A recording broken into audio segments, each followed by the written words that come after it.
तेव्हा आमच्या मागण्यांची अंमलबजावणी करा, तर आम्ही आंदोलन मागे घेतो, नाहीतर आम्ही आंदोलनावर ठाम असल्याचा निर्धार मनोज जरांगे यांनी पुन्हा एकदा बोलून दाखवलाय।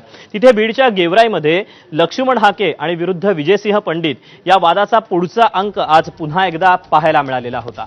या दोघांमधला संघर्ष पुन्हा वाढलेलाच आहे।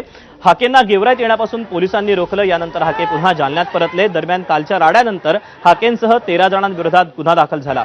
29 ऑगस्टला मनोज जरांगे यांचं मुंबईमध्ये आंदोलन होणार आहे, त्यापूर्वीच बीड जिल्ह्यात विविध ठिकाणी चलो मुंबई अशा आशयाचे फलक लावण्यात आले। गेवराईचे आमदार विजयसिंग पंडित यांनी चलो मुंबई असं म्हणत आवाहन करणारे बॅनर लावले आणि याच बॅनरवरून ओबीसी आंदोलनकर्ते लक्ष्मण हाके यांनी विजयसिंग पंडित यांना टार्गेट केलं। याच फलकामुळे या आधीही राडा झाला, त्यानंतर बीड जिल्ह्यामध्ये आता जमावबंदीचे आदेश हे जारी करण्यात आलेले आहे।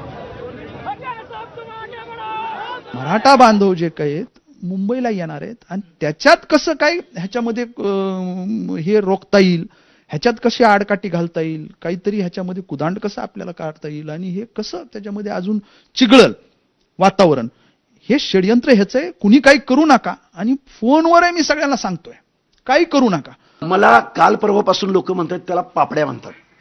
तो पापड्या आमदार तो कुठे गेलाय? मुंबईला गेलाय। तो पापड्या म्हणतोय की मी सहभागी होणार। दे ना आमदारकीचा राजीनामा, हो ना सहभागी, कारण आम्ही सुद्धा मतदान दिलंय। कारण तू महाराष्ट्राच्या विधिसभेमध्ये शपथ घेतलीस, त्या शपथेचा भंग केलायस तू। कायद्यानं तुझं निलंबन झालं पाहिजे आणि तुला काय जरांगेची काय चाटायची ती चाट, पण पहिला आमदारकीचा राजीनामा दे आणि मग तुला काय आंदोलनात रात्रंदिवस सहभागी हो।